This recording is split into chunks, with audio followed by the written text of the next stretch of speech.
Hai, Assalamualaikum dan salam sejahtera. Selamat pagi kepada anda di luar sana. Anda sedang menonton Awani Pagi bersama saya Jiji Ahmad dan juga Naila Huda. Dan kiranya semalam hari Isnin biasanya kebiasaan orang akan merasakan Monday Blues, tapi rasanya semalam tak sempat semua orang Monday Blues kerana terkejut dengan angka COVID-19 yang dicatatkan dalam negara kita, yang mana saya pasti ramai yang sudah menjangkakan angka yang sangat tinggi itu. Tapi kali ini apabila ia mencatatkan 432 kes sekaligus, ia menimbulkan banyak sangat reaksi marah dan tidak puas hati di kalangan masyarakat khususnya. Dan ini kalau anda boleh lihat, telah ditulis 432 kes baru merupakan jumlah kes harian paling tinggi setakat ini di Malaysia, Naila. Ya, dan itu juga yang menjadi tumpuan pada muka depan akhbar tempatan kalau kita saksikan pada berita harian. Misalnya headline-nya bangkit sekali lagi kita berjuang, itu semalam. Dan kalau kita lihat juga hari ini bahang COVID-19 semakin meningkat. Itu tumpuan pada muka hadapan berita harian, menceritakan tentang kes harian tertinggi yang direkodkan dalam negara, menceritakan tentang kesiapsiagaan petugas di barisan hadapan bersedia untuk gelombang baharu COVID-19. Dan kalau kita lihat itu adalah muka hadapan berita harian pada hari ini, yang juga menceritakan tentang usaha Majlis Keselamatan Negara untuk memutuskan tidak membenarkan kemasukan ke Sabah kecuali warga negeri itu dan pemegang pas Jabatan Immigration. Dan kalau kita lihat pastinya pada muka hadapan NST, New Straits Times pula menunjukkan satu lagi berita yang menggemparkan kita semalam, merupakan menteri pertama yang disahkan positif COVID-19.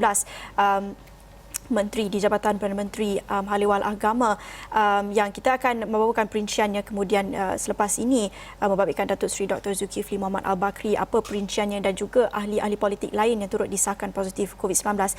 Ini adalah situasi terkini COVID-19 dalam negara, seperti mana yang kita situasi yang kita takut berlaku dalam negara kita, yang telah pun berlaku di negara-negara lain, di Indonesia, di Eropah, beberapa negara lain yang merekodkan ahli politik barisan kabinet mereka yang telah pun disahkan positif COVID-19 yang turut menyertai majlis secara besar-besaran. Itu sangat menakutkan. Tetapi kita nak melihat kepada kes positif ini, 432 kes, yang daripada jumlah itu 429 adalah penularan tempatan. Selalunya kita lihat kes ataupun angka yang besar ini melibatkan kebanyakannya adalah mereka yang bukan warga negara ataupun penularan yang import dari luar negara. Tetapi kali ini kita lihat kes kebanyakannya melibatkan warga tempatan, iaitu sebanyak 409 warga tempatan dan hanya 20 rakyat asing.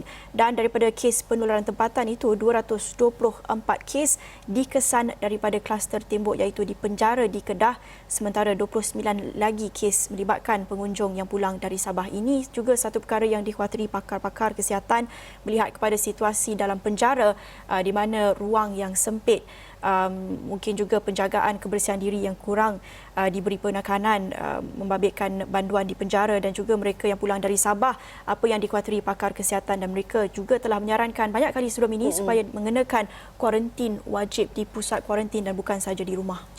Dan kalau kita lihat untuk kes yang mempunyai sejarah perjalanan pulang dari Sabah adalah sebanyak 235 kes. Itu sangat tinggi juga.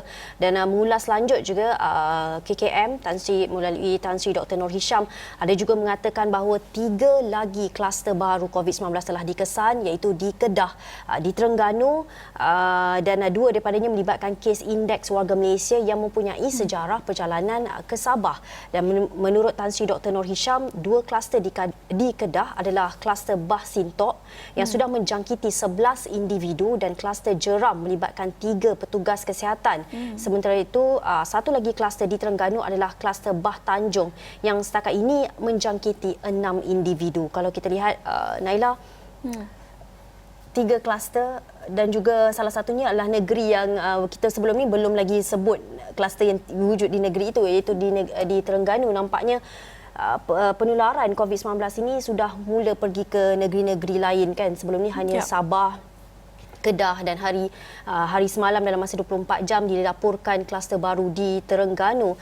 Dan adakah ini merupakan satu petanda bahawa perlu diadakan PKPD dengan lebih ketat lagi di sesuatu tempat yang dikenal pasti sebagai tempat yang mempunyai kluster ataupun tempat yang bahaya untuk penularannya nanti lebih banyak, lebih besar di negeri-negeri lain. Ya, pastinya kita sebagai penduduk di sebuah kawasan itu pastinya kita sendiri tak mahu PKPD dilaksanakan di sesuatu kawasan, tetapi itu yang disarankan oleh pakar-pakar kesihatan, bukan PKP secara besar-besaran seperti yang dilaksanakan ke seluruh negara, tetapi PKPD secara lebih bersasar mengikut tempat-tempat lokasi tertentu yang lebih kecil, yang lebih bersasar melihat kepada kes positif tertentu. Tetapi itu menceritakan tentang kes positif dan juga kluster, satu perkara yang dibimbangi orang ramai. Tetapi satu lagi yang mencetuskan sedikit kebimbangan di media sosial juga semalam apabila Menteri Pertama disahkan positif COVID-19 yang juga menjelaskan mengapa Datuk Seri Ismail Sabri Yaakob tidak mengadakan sidang media seperti biasa semalam. Beliau menjelaskan menerusi Facebook bahawa beliau terpaksa menjalani saringan COVID-19 selepas dimaklumkan bahawa Menteri di Jabatan Perdana Menteri Ahli-Wal Agama Datuk Seri Dr. Zulkifli Mohammad Al-Bakri menjadi pemimpin negara pertama disahkan dengan coronavirus, dan beliau mengumumkan perkara tersebut menerusi Facebook sekitar tengah hari petang semalam dan memaklumkan kepada orang ramai bahawa beliau kini menjalani rawatan.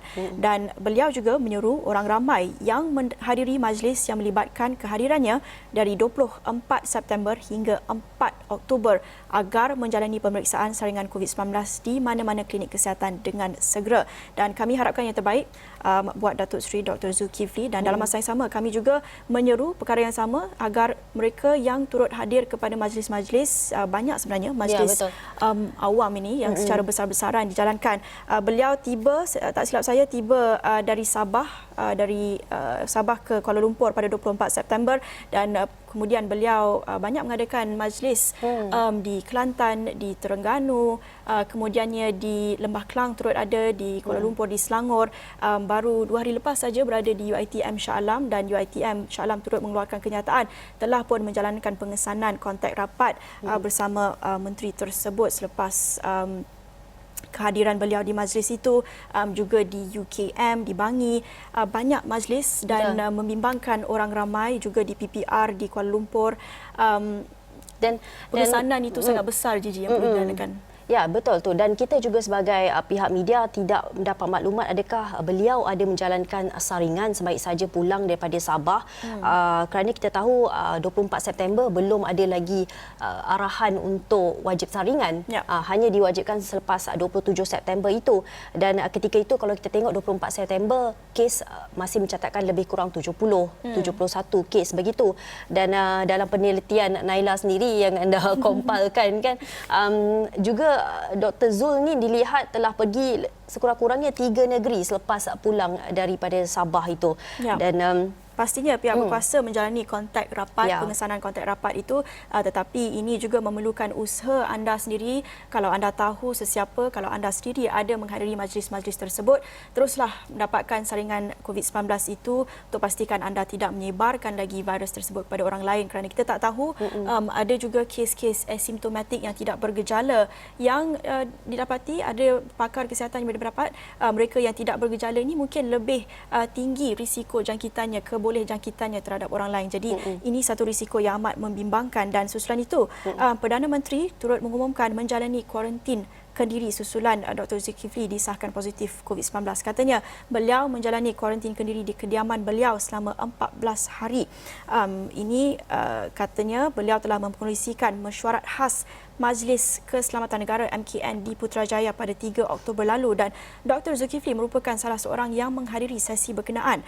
Jadi mereka di KKM mengenal pasti kontak rapat semasa mesyuarat ini, dan mereka telah diberikan surat perintah pengawasan dan pemerhatian di rumah ataupun home surveillance order selama 14 hari, dan tarikh 3 Oktober 2020 bermulanya perintah tersebut, dan mereka turut dipakaikan gelang pengawasan. Dan kalau kita lihat sebenarnya gambar-gambar mesyuarat Majlis Keselamatan Negara pada 3 Oktober ini menunjukkan ada, ini visualnya, terdapat sebenarnya beberapa pemimpin yang gagal memakai pelitup muka, walaupun mungkin ada penjarakan fizikal yang dijalankan itu, tetapi ada gambar-gambar yang menunjukkan ada setengah individu dalam mesyuarat tersebut yang tidak memakai pelitup muka, yang juga mencetuskan kemarahan orang ramai kerana mereka lah barisan pemimpin negara yang sepatutnya menunjukkan teladan setelah mereka memesan, menyarankan orang ramai dan juga mengeluarkan perintah mengenakan kompaun RM1,000, malah kepada budak sekolah pun dikenakan kompaun. Mereka sepatutnya menunjukkan teladan. Itulah yang sangat penting ditunjukkan oleh pemimpin negara. Ya, selain daripada Tan Sri Muhyiddin Yassin, juga Menteri Kanan Pertahanan Datuk Seri Ismail Sabri Yaakob turut menjelaskan punca pembatalan sidang media yang dijadualkan berlangsung semalam adalah kerana beliau mahu menjalani ujian saringan COVID-19 dan melakukan proses kuarantinkan diri. Dan langkah itu diambil kerana beliau juga menerima maklumat, juga mengetahui bahawa Menteri di Jabatan Perdana Menteri iaitu Datuk Seri Dr. Zulkifli Mohammad Al-Bakri disahkan positif COVID-19 dan itu sebabnya kenapa beliau membatalkan dan terpaksa melakukan kuarantin. Dan itu adalah sebab mengapa kalau anda itu positif tetapi tidak melakukan saringan, pergi pula kepada acara-acara rasmi, telah membabitkan ramai pihak dan ramai pihak juga kontak-kontak rapat ini terpaksa melakukan saringan kuarantinkan diri. Dan dalam masa yang sama kita bawakan beberapa adun yang dilaporkan sah positif COVID-19 baik saja pulang daripada Sabah, iaitu Ahli Dewan Undangan Negeri Adun Kampung Tungku Lim Yi Wei yang mengesahkan beliau didapati positif COVID-19. Yi Wei yang melakukan kuarantinkan diri di rumah selepas kembali dari Sabah 27 September lalu berkata hasil ujian COVID-19 kedua yang diperoleh semalam mendapati beliau positif dan katanya sebelum ini beliau menjalani saringan pertama di lapangan terbang antarabangsa KLIA 2 dan dipakaikan gelang merah jambu.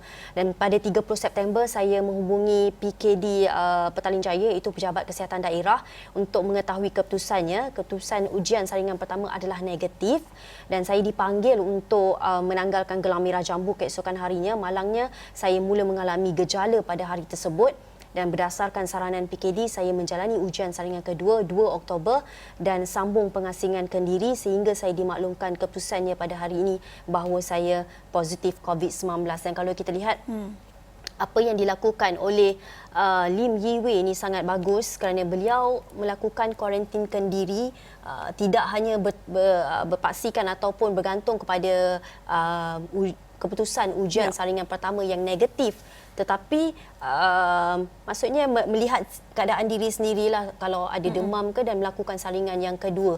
Ini sebenarnya yang kita takutkan sebab ramai yang banyak kali sebelum ini terjadi negatif pada saringan pertama tapi kemudiannya positif pada saringan kedua. Tapi masa negatif tu dah pergi ke banyak tempat lah. Ya, itulah pentingnya apa yang disarankan oleh pakar kesihatan supaya 14 hari kuarantin itu sangat penting. Kalau tidak diperintahkan oleh pihak berkuasa tetapi mungkin itu boleh dijadikan inisiatif sendiri. Kerana beliau bukan merupakan adun seorang saja di Selangor yang disahkan positif.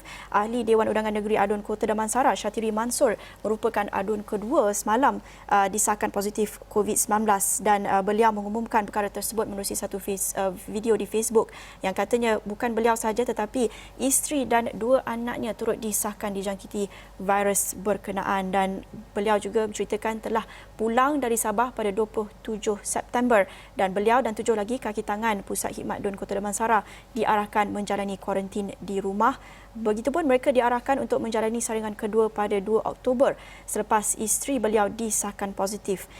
Dan beliau sekaligus menjadilah adun kedua ahli politik keberapatah yang disahkan positif COVID-19 setelah pulang dari Sabah setelah berkempen di sana. Jadi ini haruslah membuka mata kita semua juga tidak memandang ringan dan juga tidak teruskan berwaspada dan juga membuka mata kepada ahli politik dan pemimpin negara untuk tidaklah lupa kepada SOP yang mereka sendiri tetapkan ketika mereka sibuk berpolitik. Itu tidak mustahil untuk menjalankan kedua-dua perkara itu. Apa yang berlaku sekarang ini, ramai yang mengatakan bahawa kegusaran dan kebimbangan rakyat sebelum ini adalah sangat berasas, lebih-lebih lagi apabila dilakukan pilihan raya negeri Sabah baru-baru ini. Dan kalau kita boleh baca sentimen yang dilontarkan oleh rakyat di sosial media juga, di mana ketika ini rakyat dilihat masing-masing berasa marah dan tidak puas hati kerana rata-rata yang positif adalah mereka yang pulang dari Sabah dan mereka yang ada kena-mengena dengan melakukan kempen di Sabah. Dan itu juga menyebabkan bahawa apa yang saya katakan bahawa kerisauan dan kegusaran rakyat itu sangat berasas, dan ini telah terbukti ramai yang positif selepas pulang daripada Sabah itu. Dan kami mendapatkan reaksi seorang pakar berhubung dengan peningkatan kes ini. Katanya kerajaan disarankan supaya menangguhkan semua program rasmi membabitkan Menteri Kabinet berikutan peningkatan kes COVID-19 secara mendadak dan juga kes positif yang dikesan dalam kalangan pemimpin negara. Itu kata Profesor Madya Dr. Malina Osman dari UPM. Katanya bagi majlis yang tidak dapat ditangguhkan pula, ia perlu diadakan tanpa majlis jamuan makan dan minum. Untuk masyarakat awam, elakkan untuk makan dan minum yang memerlukan pelitup muka dibuka di tempat sesak. Ambil langkah berhati-hati serta sentiasa patuh pakai pelitup muka atau kuarantin diri sendiri jika perlu. Jadi ini melihat kepada kes baru melonjak kepada lebih 400 kes dan juga beberapa ahli politik dan pemimpin negara yang telah pun disahkan positif. Tidak perlu melihat kepada mereka, mungkin sebagai contoh kita mungkin boleh mencontohi masyarakat kita sendiri apabila kita lihat beberapa kompleks beli belah semalam di Lembah Kelang sekali lagi mengesahkan beberapa kes positif dapat direkodkan, terus kosong. Misalnya Wan Utama di Lembah Kelang turut kalau kita lihat gambar kompleks beli belah tersebut telah pun dikosongkan. Tiada orang langsung yang berkunjung ke mall tersebut melihat kepada kes positif. Itu menunjukkan inisiatif dan juga sifat takut orang ramai terhadap COVID-19 ini. Dan bercakap tentang penangguhan majlis, ini juga satu inisiatif, satu keputusan yang dibuat untuk menangguhkan fasa kedua banci 2020 yang dijadual semula bermula 20 Januari tahun depan. Pengumuman oleh Jabatan Perangkaan Malaysia dan juga Menteri di Jabatan Perdana Menteri Datuk Seri Mustafa Mohamed berkata fasa kedua banci secara bersemuka, interview face to face bermula 7 hingga 24 Oktober telah pun dijadualkan semula kepada 20 Januari sehingga 6 Februari, manakala pembancian dalam talian, e-census dan temu ramah melalui telefon dengan bantuan komputer yang telah berakhir pada 30 September lepas akan disambung semula pada 7 Oktober sehingga 21 Disember. Juga melihat kepada kadar pendaftaran orang ramai terhadap sensus ini masih lagi kurang. Itu juga yang dijangkakan orang ramai melihat kepada COVID-19. Jadi ini memberi peluang kepada kita yang terlepas peluang itu untuk mengisikan borang bancian menerusi mycensus.gov.my. Inilah peluang anda kerana telah pun dilanjutkan sehingga Disember nanti. Ya, melalui program kita di Awani Pagi, Poskod Awani juga telah mewawarkan betapa pentingnya anda mengisi e-census ini kerana ini adalah untuk pembangunan negara sebab targetnya adalah 9 juta rumah di Malaysia kan. Dalam masa yang sama boleh lihat di kawasan sesuatu kawasan itu pembangunan yang bagaimana boleh dilakukan di situ melalui bancian yang anda lakukan ni. Dan penting kepada anda yang di luar sana yang belum lagi mengisi e-census itu, anda perlu pergi ke mycensus.gov.my untuk melakukan pendaftaran dan melakukan mengisi bancian di situ. Ya, betul. Baik, selepas ini kita nak ceritakan tentang isu air di Selangor sekali lagi, tapi kita akan bertemu lagi dalam Awani Pagi. Kita tadi dah membawakan perkembangan terkini, update-update yang terkini mengenai COVID-19 di dalam Malaysia, dan ini juga satu isu yang saya kira juga satu isu yang sangat besar, ketiadaan air di Selangor yang mana semalam saja telah menyebabkan beberapa tempat tidak ada air, dan ini antara perkembangannya Kerajaan Negeri Selangor bersedia menawarkan ganjaran kepada pihak yang memberi maklumat berhubung pencemaran sungai yang menjejaskan bekalan air mentah di Sungai Semenyih. Dan kata Menteri Besarnya Datuk Seri Amiruddin Syari, langkah itu berikutan pencemaran berkenaan impak besar kepada pengguna terutamanya di negeri itu, dan katanya pihak Air Selangor sedang mencari dan memberikan maklum balas. Malah kita sedia memberikan ganjaran kepada mereka yang memberi maklumat sebab ia memberi kesan besar dari Putrajaya hingga ke Hulu Langat. Dan salah satu kawasan tu kawasan saya sendirilah.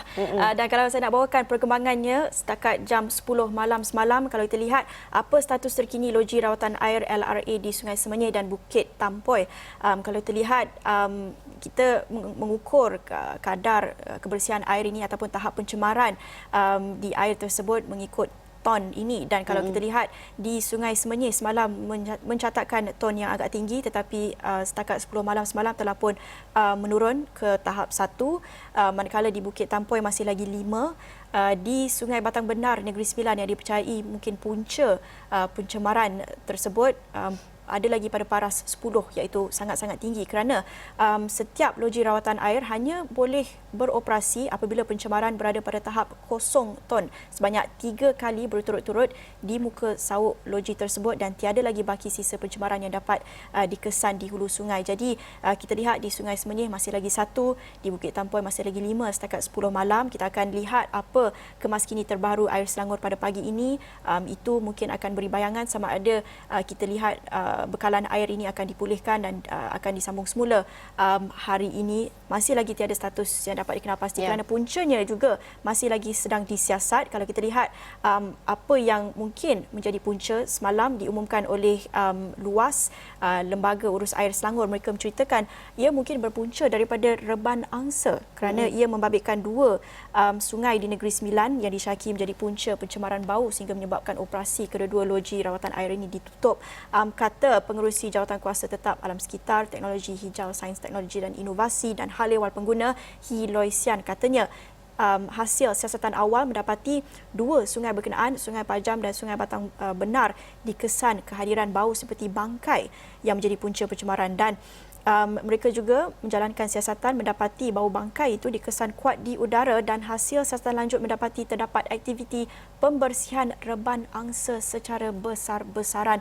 berlaku di kawasan berhampiran sungai ini. Pastinya ini melibatkan pihak industri sekali lagi seperti mana yang melibatkan Sungai Gong sebelum ini yang juga menjejaskan bekalan air secara besar-besaran sekurang-kurangnya selama 4 hari di Selangor juga. Kita ingin lihat dan orang ramai juga menegaskan tinjauan Astro Awani di Subang Jaya di kawasan perumahan saya sendiri melihat kepada apa yang ditegaskan digesa oleh penduduk adalah untuk undang-undang yang lebih tegas dikenakan, tindakan undang-undang lebih tegas dikenakan terhadap pihak industri yang didapati bertanggungjawab supaya mesej yang lebih kuat amaran dihantar kepada pihak industri ini supaya tidak sewenang-wenangnya membuang bahan-bahan toksik ini ke sungai sekaligus bukan saja menjejaskan bekalan air buat pengguna malah untuk perniagaan. Kita tak tahu sebanyak mana industri penjanaan pendapatan ekonomi terkesan apabila bekalan air ini terjejas akibat pencemaran. Ya, dalam masa yang sama semalam saya juga ada menemu bual aktivis alam sekitar Encik Amlir Ayat yang mengatakan antara impak besar yang berlaku jika kita tidak menjaga jika pencemaran air ini terus berterusan boleh berlaku ialah bukan saja ia boleh menyebabkan kematian tetapi juga ia akan memberi kesan kepada baka generasi itu kerana kalau meminum air yang tidak bersih atau mempunyai pencemaran di situ dan adalah penting kita menjaga keperluan asas kita, keperluan asas air ini bagi memudahkan semua pihak. Dan kita nak bawakan sedikit perkembangan COVID-19 di luar negara. Barisan kepimpinan White House juga tidak ada bezanya dengan apa yang berlaku di negara kita kerana mungkin kerana sibuk berkempen pilihan raya Presiden Donald Trump. Kita tahu disahkan positif COVID-19 Khamis lalu. Bagaimanapun semalam Trump ada melakukan satu perkara yang saya kira tidak masuk akal kerana beliau sanggup keluar daripada hospital hanya semata-mata untuk melambai kepada penyokong dan itu perkara itu telah mengundang reaksi negatif dan kita tahu penyokong-penyokongnya telah lama menunggunya di luar hospital Walter Reed itu di Maryland sana, tapi kemudian semata-mata hanya untuk ambil gambar beliau keluar bawa semua pengawal keselamatan itu untuk hanya melambai dan itu turut mendapat reaksi negatif beberapa pihak antaranya pakar perubatan Walter Reed Dr. James Philip yang berkata adalah bahaya untuk Trump melakukan kontak rapat dengan sesiapa saja ketika ini kerana kesemua pengiring Trump itu sepatutnya perlu melakukan kuarantin 14 hari dan tapi dalam perkembangan yang baru boleh kita bawakan bahawa Trump akan telah pun keluar daripada hospital Walter Reed itu, telah pun discharge pada jam 6.30 petang waktu tempatan dan akan meneruskan rawatan pemulihan di White House. Ya, ini gambar yang kami baru saja terima. Kita lihat di CNN apabila Trump keluar dari hospital, telah pun pulang ke White House dan ini juga gambar terbaru beliau menanggalkan pelitup muka. Mungkin itu satu kenyataan ataupun bold statement yang ingin dihantar kepada penyokong-penyokong, kepada pengkritik beliau menunjukkan beliau tidak takut dengan COVID-19. Itu juga mesej yang dihantar menerusi Twitter kepada penyokongnya agar tidak takut dengan COVID-19. Mungkin beliau ingin menunjukkan beliau dapat mungkin mengalahkan virus tersebut, betul. menunjukkan beliau telah pulih dan beliau sangat kuat dan sebagainya. Itu mesej yang mungkin cuba dihantar, tetapi pastinya ini menimbulkan kebimbangan orang ramai pastinya kepada kaki tangan White House yang semakin ramai disahkan positif COVID-19. Jadi pengajaran buat kita semua juga kepada barisan pemimpin negara kita untuk tidak mengambil ringan, tidak mengambil mudah COVID-19 ini, satu jangkitan yang kita tahu telah pun melanda dunia sejak awal tahun ini. Tak belajar-belajar lagi dengan risiko jangkitannya itu. Tadi itu antara laporan yang kami bawakan di astroawani.com. Kita akhiri Awani Pagi di sini bersama saya Naila Huda Dan saya Jijak Ahmad. Terima kasih kerana menonton. Bye.